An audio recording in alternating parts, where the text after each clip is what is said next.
Every time I would be on a diet plan, I would go strong for a few weeks. I'd be super motivated. I'd be completely dialed in, be eating my meals every day. But I would always hit this point a few weeks into where I became insatiably hungry. I'm talking, I could eat everything. I became ravenous and all I could think about food. I was dreaming about food. I was thinking about it. I was asking other people, hey, what did you eat for dinner last night? Because I want to know because I just wanted food. At this point, I would negotiate with myself. I would say, it's probably time for a cheat meal. Let's go get a refeed, right? Let's go get some carbohydrates, get some fried chicken, all the good stuff. Being obsessive, I went down to the rabbit holes and I figured, why do people struggle with diets and why do they fail? And it always comes down to this simple thing. And it's very obvious, yet we seem to forget it. The reason diets fail is because we get hungry and we don't have enough hunger management. So today I want to tell you the reason why diets go wrong and why if you don't have hunger management in mind, that you're really doomed from the start in your diet plan.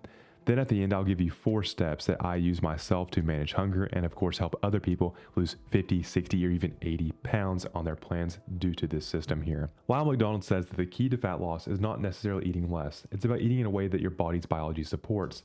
When you work with the body's hunger and satiety signals, fat loss becomes much more achievable and sustainable. Think about it this way. Your body has been evolutionary designed and custom and programmed to survive. Without adequate food intake, which is one of our key things for survival, your body is going to do everything to get you to be out of that state.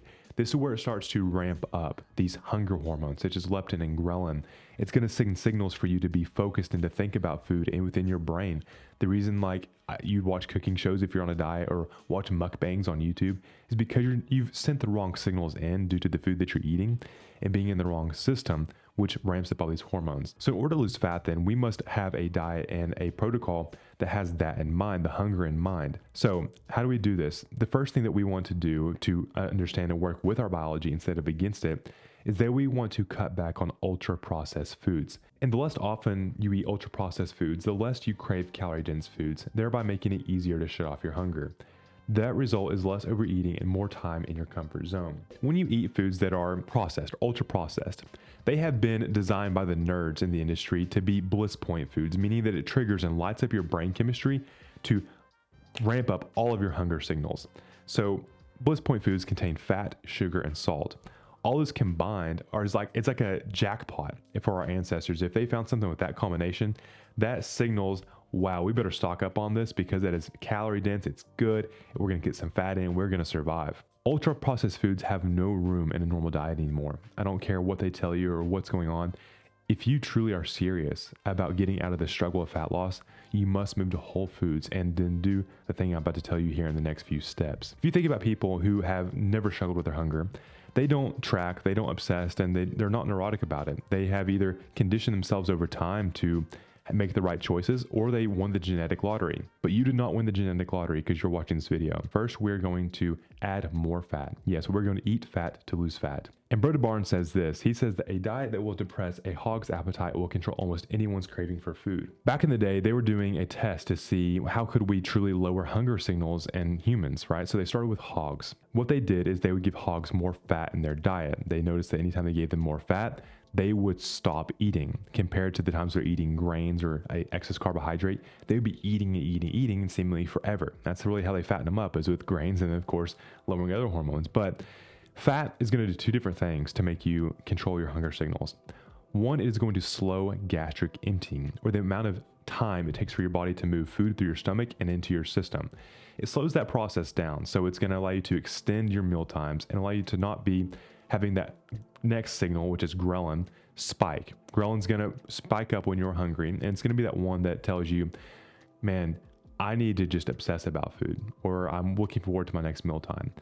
Ghrelin, whenever it's in control, it doesn't have that happen. So adding more of the right fats to your diet, I'm talking mono, unsaturated, and saturated fats such as ghee, coconut oil, olive oil, macadamia nuts, grass-fed butter. Those are able to give you the right signals of abundance and control the appetite just like a hog's. Eating a high protein, high fat breakfast is a game changer for fat loss. Anytime somebody comes to me and they've been struggling in the past, or they're not really on the right state and they're just, man, my hunger is just insatiable, I can't stop eating, I had them eat breakfast in this first hour of waking, and within days, they're back on their program. They're like, wow, I can't believe I'm actually in control of my appetite again. Eating breakfast allows you to prime the body and the metabolism to start to signal abundance again and allow you to go throughout the day without that see food, eat everything mode. Second, it is going to stabilize your blood sugar throughout the day. When that happens, you again don't have the emotional food cravings, which I'm going to talk about here in the last step. It allows you to be in control. And if I could say anything about the high protein, high fat, big breakfast within 1 hour waking, it puts you into control of your food and it puts you in control of how much you eat. To do this, I like to tell people eat 40 to 50 grams of protein, about 30 grams of fat if you are having an idea of that, right? If you want to plug that in, see how much it is. You want to have 4 to 7 eggs, maybe half an avocado, some honey, some Greek yogurt, maybe coffee, a little bit of cream in there.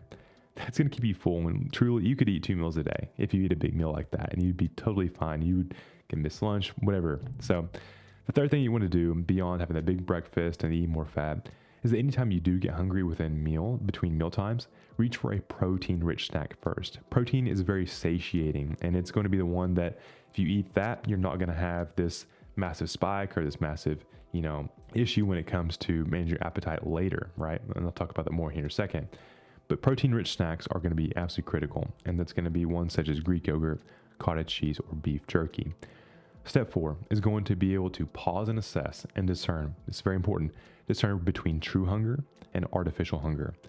True hunger is going to feel like this. It's going to be very slow to come on. It's not going to be sudden. It's going to be about 3 to 5 hours after your last mealtime, and you're not going to have any craving for specific food. It's just going to be like, I'm hungry, I could eat. That's true hunger, and it's a sign that you should have a good meal, and again, make it balanced and protein rich, eating whole, nutrient dense foods.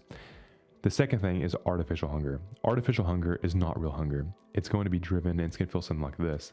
It's going to be very sudden. You're going to have a craving for specific food, and it's going to be emotionally driven in nature. You're going to have just gone through a stressful period. You could have just, felt very sad and need something to bring you back up. Or it's going to be a hormonal response because maybe you had the ultra processed food earlier, had this crazy big spike, and now you've got this low, and your body's trying to get back to homeostasis to where you are stable and in control. To do this in your pause and reflect, if it is artificial hunger, take 5 minutes and change your state. I'm talking call a friend, go for a walk, watch a video. This changes your state, and you'll notice 9 times out of 10, if you change your state, that hunger goes away and you continue to move forward. And use the right foods. I have a PDF down below around the high energy diet model.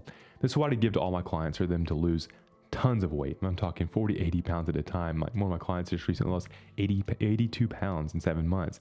And he followed his protocol. He ate it and he's been very stable with it. And if you eat the right foods, you don't have to be obsessed anymore. Like you don't have to struggle and discipline yourself all the time to lose fat. You just simply eat the right stuff, and it's going to work out in the way that nature's designed your body to do, to be abundant in nature. It's who you are. So that's it for this video. But again, in comments down below, let me know what you've done for hunger. If you've had a specific diet or a different protocol, let us know because that's the real reason why you fail diet. So we need to know all this information. If you found this video, give it a like, subscribe, and I will see you in the next one.